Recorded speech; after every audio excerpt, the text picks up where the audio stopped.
Mental health is not something that was talked about in the home. We come from a Black Christian background, so like growing up in the Black church, which is what we call it. And so when you grow up in a household like that, you're typically taught to, one, don't complain, and if something is wrong, you take it to Jesus. You pray about it, you'll be all right. And if you do have issues and you do want to talk to somebody else that's not Jesus or yourself, you have to be very selective because you don't tell family business and you don't tell people things that they shouldn't know. And so you kind of get to this point where you're like, well, what do I do with this? Like, I'm literally just going to just keep this to myself and I'm going to kind of suck it up. And when you are a man, it's kind of like, I don't want to appear as weak. I don't want to appear as vulnerable because I have to protect my family.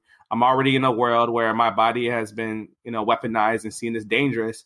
And you're constantly dealing with racial battle fatigue. So like wondering if this is something to do with racism, or that's to do with racism. And so you're just constantly inundated with all these things. And so it definitely does take a toll on your mental health. The Mental Health and Wealth Show, the Mental Health and Wealth Show, the Mental Health and Wealth Show. This is Melanie Lockhart, host of the Mental Health and Wealth Show. Thank you for listening. I just wanted to start the show with saying that I am not a mental health professional or a financial professional. All content should not be considered professional, medical, or financial advice. I want to let you know that as a trigger warning, please note that content on the podcast can include topics like mental health and suicidal ideation and talk about a lot of sensitive topics. So please know that before listening. If you are currently in distress, please get in touch with a professional by texting HOME to 741-741. This is Melanie Lockhart, host of the Mental Health and Wealth Show. Today, I'll be chatting with my friend Sinclair Ceasar. Sinclair Ceasar is a Baltimore-based mental health speaker and writer. He focuses on helping others crush mental illness, stigma through storytelling, build sustainable self-care habits, and set better boundaries. Yes! Sinclair has worked with global wellness brands, including Shine Text and The Mighty. Welcome to the show, Sinclair. Hey, thank you. So excited to have you here. No, this is good. I look forward to it.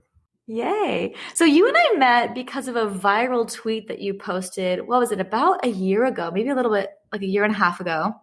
And the tweet said, "My therapist taught me to interrupt my anxious thinking with thoughts like, what if things work out? And what if all my hard work pays off? So I'm passing that on to you wherever you are, whatever you are leaving, or whomever you are becoming." That was so beautiful. And I found you because of that tweet. And I reached out to you and we became little internet buddies. And I just want to talk about that tweet because that was so powerful and was picked up by so many publications and really kind of put you on the map as this mental health warrior. So just wanted to talk to you about that. No, let's do it. Yeah. That was last April. That was a long time ago, but it just seems like yesterday. And I keep seeing it, actually. People keep sharing it. Yeah, it was from a newsletter that I write, like a weekly newsletter that I write written for the past 3 years. And I just literally copy and pasted a sentence from it and went to bed and woke up the next day and people were like, "Dude, you're on the front page of Reddit and you're on BuzzFeed." And I was like, "What?" Oh my God, that's amazing. And it's funny because at the time I was applying for like jobs and I was like, well, I hope that I hope that these jobs don't like care too much about my mental health, but like this tweet won't really matter. Like it's not a big deal. And then it's like secrets out, man. Yeah, it's like, oh, actually it's shared by thousands and thousands of people and retweeted. I love that you said it was from your newsletter because as a content creator myself, I often think about how can I repurpose my words, if it's from a blog post or a newsletter.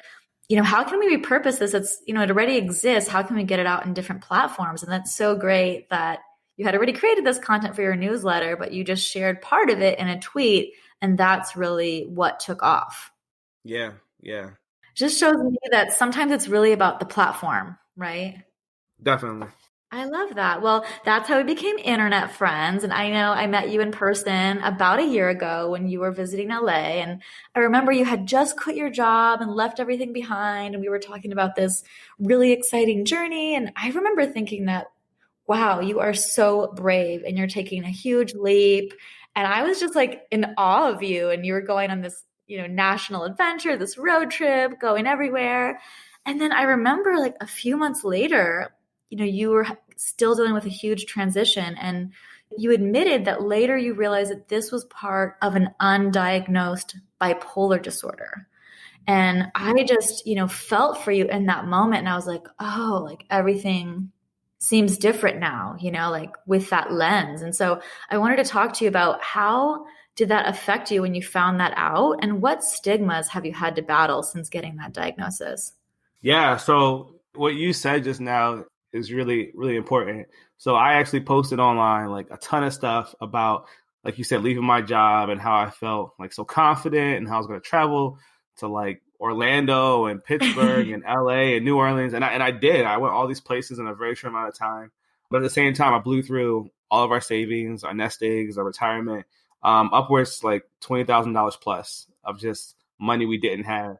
And a lot of people were like, oh, wow, this guy's so empowered. But then a lot of other people were like, like this guy is not really considering his family. He's not thinking about his future. Like he's just kind of reckless right now. And people were telling me like, dude, I think you have bipolar disorder. And when I heard that, I was so offended by it because I had stigmatized it myself. Around that time, we were really at the height of our conversation about Kanye West and thinking that he had bipolar disorder. And it wasn't a conversation of, largely wasn't a conversation of, oh, let's take care of him. We hope that he gets help. Hope he's okay. A lot of people were coining him with that term, crazy or insane or just out of his mind, which those words now currently like can't stand hearing those words because of everything They're that's so happened. stigmatizing. Yeah. Exactly. And so I didn't want to hear it. I didn't want anyone to tell me I had this disorder. And I was like, how can you guys diagnose me? The other thing was I was like, how does everyone know I have bipolar disorder? Like no one's ever talked about this. Like before Kanye West, people didn't really talk about this unless you're like, I don't know, watching that show Homeland where the main character has that, spoiler alert. But like other than that, people typically talk about anxiety and depression. And so fast forward January, I came to terms that I had this disorder. I actually took an online quiz, and it was like, yeah, you got like 9 out of 10 on this. And I was like, oh, snap. So then I went to my psychiatrist's office, and she was like, yeah, you have this. And I was like, okay, well, don't tell anyone. Yeah. And then I told my wife about it, and I was like, don't tell anyone. And so I still like felt like this pariah. I felt like this is the worst thing a person could possibly have. And so that's where I was when it came to the stigma. Like I was at the other end where I was like, I would never want to have this. I would never want somebody I knew to have this. I think this is like the worst thing to have. And people think I just had this like amazing experience, but some people also thought that like I was doing very terrible things. And so what do I make of all this? And so when it comes to unlearning all of this and it comes to like fighting the stigma on my own, as you asked, it really started with coming to terms that I had this thing and like this really long journey of like acceptance, which I'm continually on every day. I can say today that I accept that I live with this, but for the first several months this year, it was terrible. It was really hard. I'm so sorry that you dealt with that. And I can imagine getting that diagnosis for the first time and kind of seeing everything through a new lens. And, I just felt what you said when you were telling your wife, like, please don't tell anyone. I don't want to tell anyone. And just having to live with that and kind of cut yourself off and not be able to be willing to put yourself out there in that way and tell people, about this. It can just feel like it'll eat you alive. And so I just kind of want to have some context to some of the situations. So I'm not super well versed in bipolar either. And so would you say that your situation when you were leaving everything, was that part of like the mania portion or? Yeah, I could give you like a illustration of it. Yes, please tell us a little bit more. Yeah, so I described the feeling like this. So when I was at the height of my mania, I tell people that it was like jumping out of an airplane with no parachute and realizing that there was no airplane or need for a parachute, and that was the divine. That was me like being in touch with God. Yeah. And people were like, whoa, dude, like that's everything. Like that's what spirituality is. Yeah. But let me add more context to it. So it's kind of like playing Mario Kart, right? So like if hypomania is like you're in your car, you're like your little Mario Kart, and you're coming up to a ramp. When you like hit that ramp at first, you feel yourself going up, but you're not off the ramp yet. You just hit the ramp. That's what hypomania is. So one of the key markers is lack of sleep. You're sleeping like 2 to 3 hours a night, if that. You start to be extremely productive. You're writing a lot. You're working a lot. You're cleaning the house. You're doing anything just to keep moving because you feel like you have all this energy. Increased irritability. So you're just a little, not a lot. It all depends, and all this depends on the person too. I should say that.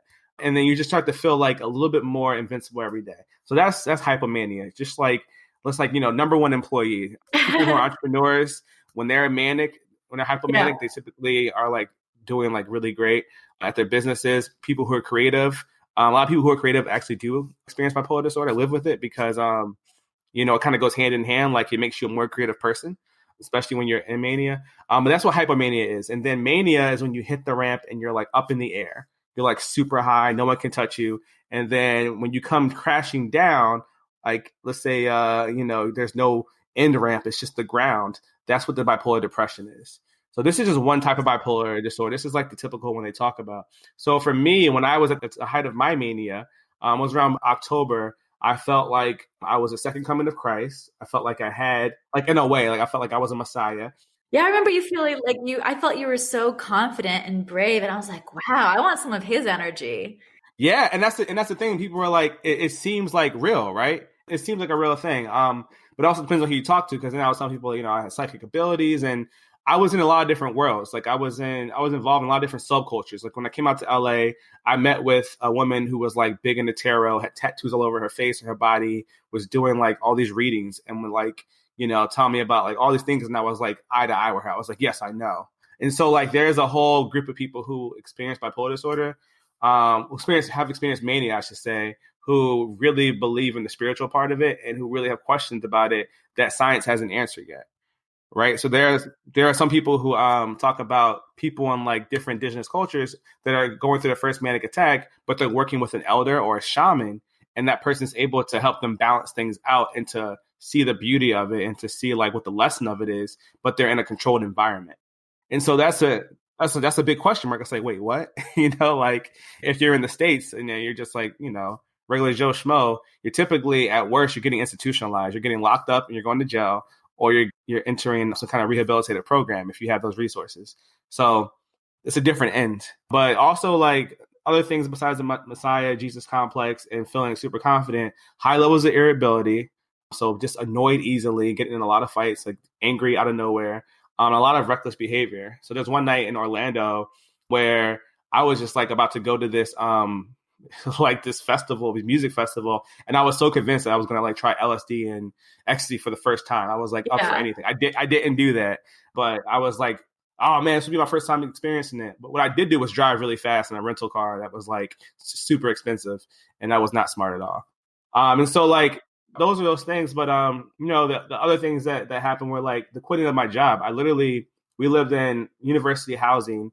And so my job provided housing for us. So once I quit my job, which was literally just sending the email saying I'm gone in 2 weeks, they end up letting me go sooner and, still giving me my last paycheck. And we had nowhere to live. Wow. And so putting my family in that situation was terrible. And that's when the kind of the heartbreaking stuff started to set in. It started to get worse and downhill from there with those things. Yeah, there's real life consequences, I think. And, kind of related to that point, and you've touched on this a little bit already, but because this is the mental health and wealth show, I want to know, how has your mental health affected your financial life? Yeah. So now, before I was the person that had access to all the finances, we had a joint account, we had savings, and we were just stacking dollars like no one else. We were paying off debt left and right.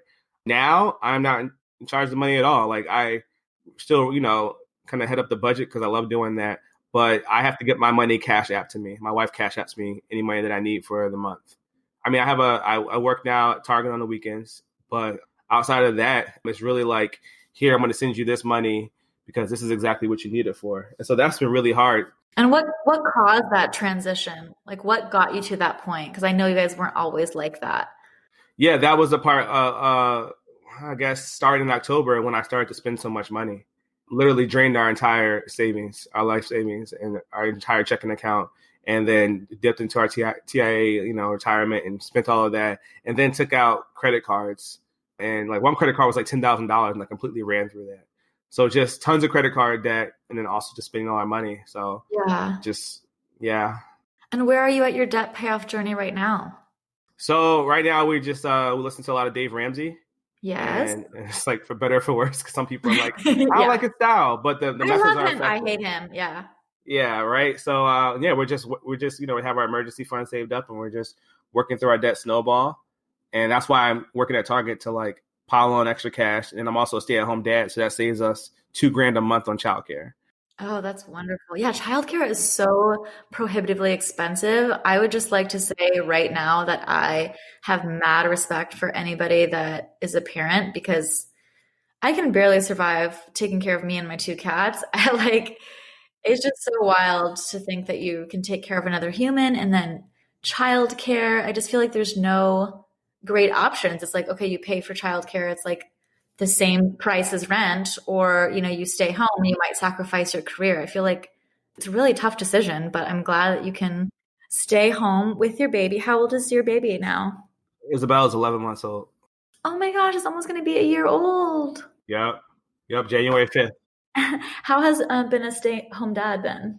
That's been like, I don't know, maybe 67% of what the healing has been to be a father to her and like really break those generational cycles, I call them generational curses that kind of run through my family. Like, a lot of addiction in my family, a lot of abuse, just, and things linked to slavery, like just a lot of struggles that we've had moving forward as Black people. So to be a father at home with my daughter and to connect with her and to love her and to go to story time with her and music time with her, those have all been things that have really interrupted those negative things that have happened in our family in the past. So it's been great. Oh my gosh, that is so beautiful. That is so beautiful. I'm getting a little teary-eyed right now just thinking about that. And I think that's so beautiful to try to choose and break things that are no longer working. And I know, especially with mental health and with histories, it's really, really difficult. I know, I've been open about my mental health issues. I have depression and anxiety and OCD, and, it runs in my family. Like there's a clear lineage. I feel like there's no way that I couldn't have these issues. It was just like in my genes. And, sometimes it feels like, oh man, I got the, short end of the stick here. Like this is just the cards that I was dealt, but then really trying to make different choices of how you deal with that diagnosis and how you deal with those things. I've definitely had similar things in my family where it's like, okay, this leads to addiction or this leads to, reckless behavior. And like, I want to make different decisions, and it's a choice every day to manage whatever mental health issues that you are and trying to make the best choices. And I think it's really difficult and it's really brave, and you're really charting new territory. Yeah. So I want to talk about, we kind of touched on this with the Kanye comment, but I really want to talk about what struggles Black men in particular face when trying to take care of mental health.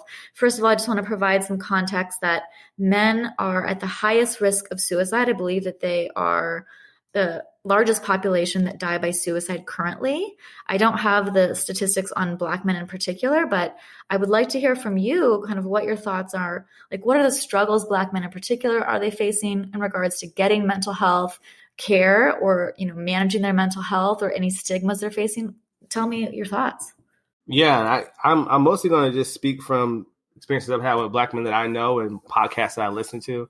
Definitely don't speak for all Black men. One of our biggest issues that Black men do face is heart disease and having heart attacks, and also issues with the brain, so having strokes. And a lot of that stuff is directly linked to our mental well-being. Growing up in South Jersey, where I grew up, I have my grandfather is from South Carolina. My mom's side is from Florida. Mental health is not something that was talked about in the home. We come from a Black Christian background, so like growing up in the Black church, which is what we call it. And so when you grow up in a household like that, you're typically taught to, one, don't complain, and if something is wrong, you take it to Jesus. You pray about it, you'll be all right. And if you do have issues and you do want to talk to somebody else that's not Jesus or yourself, you have to be very selective, because you don't tell family business and you don't tell people things that they shouldn't know. And so you kind of get to this point where you're like, well, what do I do with this? Like, I'm literally just going to just keep this to myself, and I'm going to kind of suck it up. And when you are a man, it's kind of like, I don't want to appear as weak. I don't want to appear as vulnerable, because I have to protect my family. I'm already in a world where my body has been, weaponized and seen as dangerous. And you're constantly dealing with racial battle fatigue. So like wondering if this is something to do with racism, or that's to do with racism. And so you're just constantly inundated with all these things. And so it definitely does take a toll on your mental health. I will say that a lot of men that I know, Black men I know, very typical things like going to the gym is what helps, working out, eating healthy, just changing, the way a lifestyle looks. But I think we talk about mental health in a different way. It's not always using the term mental health. Sometimes it's using the term health or fitness. When it comes to mental health, it's health kind of or like wellness. Yeah, it's all interrelated. exactly. It's like we don't call it fashion. It's like style. It's like, Yeah. are you dressing up tonight? Just using different words to say the same thing. I will say that a lot of Black men, especially the podcast I'm listening to, and a lot of the guests that I've heard, especially like Charlamagne the God, he's somebody who's a radio personality on a show called The Breakfast Club, and he also has a podcast called Brilliant Idiots. He has a book called Shook Ones: Anxiety Playing Tricks on Me. And that's a big deal because it's a Black man writing about his experience with mental illness, his experience with delusions and paranoia. Oh. And it cracked open a lot of conversations for people who typically wouldn't have it. And so I think it's just important for us to continue to talk about it, important for us to know that we're not alone. And it's also important to know that a lot of Black men are talking about it. It just might not look like how everyone else is talking about it. So kind of like the conversation around Black men being fathers and being active in their life, there was a survey taken by a credible source, and it showed that a lot of Black men are involved with their children. So similar to like how there's these misconceptions around like what are different populations doing with what, there are things that are happening, but it's not always public knowledge. Yeah, so it sounds like what I'm hearing is that not a lot of Black men are, really open to facing their feelings or being able to have that vocabulary to talk about their mental health. And I think this is just kind of conditioning in general with people. We're not conditioned to talk about our mental health and our feelings. And it sounds like there's some cultural and religious things that contribute to that. And I love what you're saying also, that there are some people that are shifting the narrative around Black men and mental health, and that, there are people talking about it. And that's what I want to do with this podcast, is really highlight some of those voices, which is why I'm super glad that you're here, because we need to show that there are Black men and people of color that are talking about mental health. I know I just heard about this app that I will put in the show notes. I forget the name right now, but the app connects you with a therapist that is also kind of your ethnic origin. So if you're African American, you can find an African American therapist as well, which I think it's super important for people to be able to connect with someone that has similar experiences, that can have the point of view. Because obviously, if you're talking about something that, this racial battle fatigue, as you mentioned, a white therapist can empathize with you, but they're not going to know that experientially.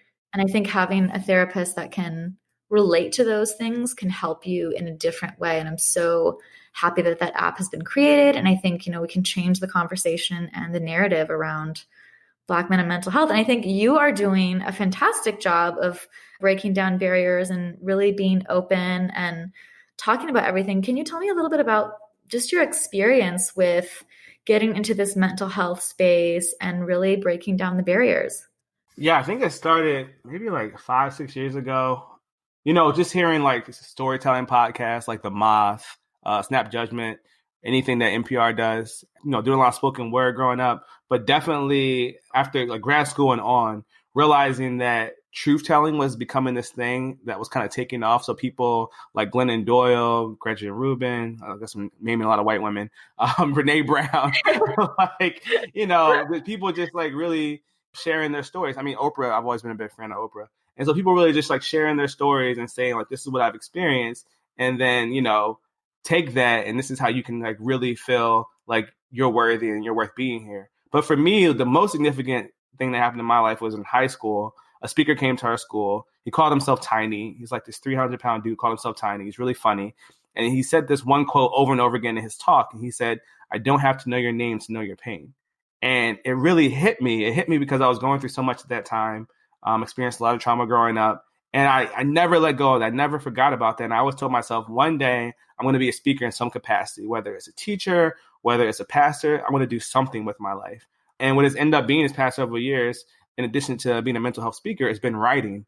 And I wrote a blog entry about having anxiety and working in higher ed and what that meant for me and how I wanted to speak out about it, because I felt like I couldn't remain quiet about it. And I'm working with a lot of college students who are an alarming rate coming to school with zero coping skills around mental wellness and being highly medicated and not knowing what to do when they get in an atmosphere like college, where, Yeah. it just feels like, what do I do? Like, where's my support? And so I wrote about that, and it took off. A lot of people were like, dude, I needed this. Sinclair, I needed this. Sinclair, come talk at this conference. Sinclair, please come share this with my students. And I realized there was a need for it.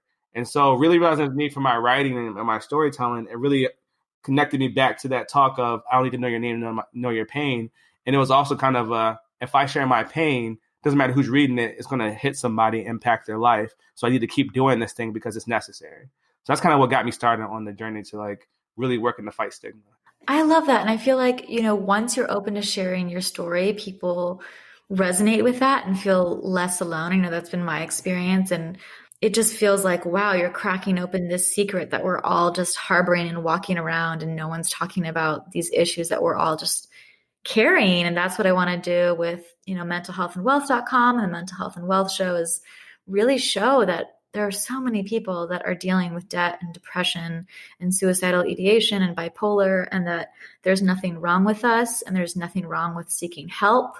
There's nothing wrong with being on medication, and that sometimes we do need help. And I just want to also recommend for anyone listening that Sinclair is a fantastic writer and speaker. I've, seen you do what you do, and you're fantastic. So definitely hit him up if you guys need someone to talk or write for your site.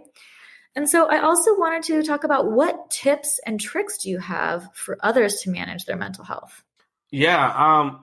For me, I always start with self, right? And so I think one thing is just really getting clear on your story, and a very practical level, journaling, figuring out what's going on in your head, figuring out what's going on with you, finding somebody that you can talk to. You might not have the means to go to a therapist. You might not be at that point because it is scary. It can be scary to go share your life with someone else. So find someone you could talk to. So really getting clear on the messages and the stories that you're telling yourself and the things that are going through your head. Another thing I think is really important is just to have some positivity in your day that kind of interrupts your day and goes, you have to like kind of note that this thing exists, and it's not all about what's going on in your head, because sometimes you can get so inundated with negative thoughts that you forget that there's a world out there. So for me, before I go to bed, I watch The Office, because I know nighttime is the time where my brain is just racing. So I love watching The Office before I go to sleep. For somebody else, might be listening to music. I also love the Shine app. Shine app has all these audio tracks on it that help you kind of meditate or like just get in the zone and help you like feel calm when you're going to work, you're going to school. And I think another thing I like to do is box breathing. And so like, holding your breath like for 5 seconds and exhaling slowly for like 3 and inhaling for 2 seconds and doing those breathing exercises that really force you to focus on your breathing. That can really help to kind of center you really no matter what you're experiencing in the moment, because it kind of helps you to focus in on something besides what's going on in your head.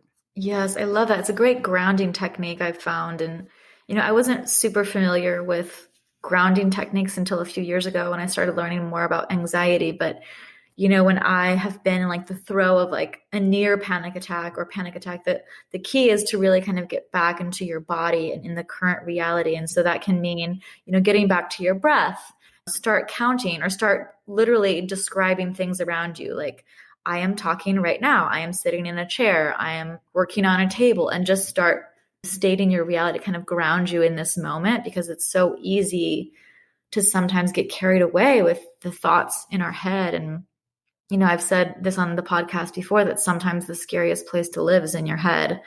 And we have to manage that with different tools. And I love kind of the resources that you mentioned with the breathing and the meditation. Are there any sites that you go to for resources or, positivity? Yeah, 2 sites. One of them is shinetext.com. Lots of great articles, but also the app I can't push enough, because there are just so many great audio tracks on there that can just really get you centered and get you out of your head and have you feeling pumped. And the other website is The Mighty, and they have this app I love where The Mighty. it's this closed community. Yeah, it's awesome. This closed community of people talking about everything from body dysmorphia to living with fibromyalgia to mental illness. And so you can find some type of conversation there, and it's it's an anonymous space. You don't have to put your name up there, and you can get feedback on what you're going through and get people to kind of say like, hey, keep going and like don't give up. And so it's a really awesome like kind of community I didn't know existed that I've gotten involved in, and it's great. It's been helpful. Oh, I love that. Well, thank you so much, Sinclair, for being on the show. I've loved hearing about your experience, and I think this will really help shed some light on what bipolar disorder is. I know that I wasn't super familiar with kind of all the ins and outs, and I love the way that you humanized it. Because I think that's the most important thing with something like this, that we think, bipolar is this big, scary, stigmatized disorder, but it's really humans that are part of it, and we're all kind of managing. And it doesn't mean that you're a bad person. It doesn't mean that you're wrong. And, I really appreciate you sharing your personal experience with us today. Thank you. It's my pleasure. So where can people find you and connect with you? Yeah, people can just go right to sinclairceasar.com, and I'm now booking for 2020 for speaking gigs. So colleges, businesses, hospitals, police departments, anywhere where that message needs to be shared. I'm happy to talk more with you and see what we can do together to inform your people. Great. And where can they find you on social media? I am at Sinclair_Ceasar on Twitter, and the same thing on Instagram. Perfect. Well, thank you so much for coming on the show today. Thank you for inviting me. I appreciate it. Okay, thanks. Thank you for listening to the Mental Health and Wealth Show. And if you want to know anything about me, just feel free to email me at mentalhealthandwealthshow@gmail.com. You can also connect with me at melanielockhart.com or mentalhealthandwealth.com. We will be releasing this podcast every other week on Friday. So definitely stay tuned for some other exciting episodes coming your way. I would love for you to go to mentalhealthandwealth.com and check out our content, sign up for our newsletter. And if you like the show, feel free to subscribe and review. Thank you so much.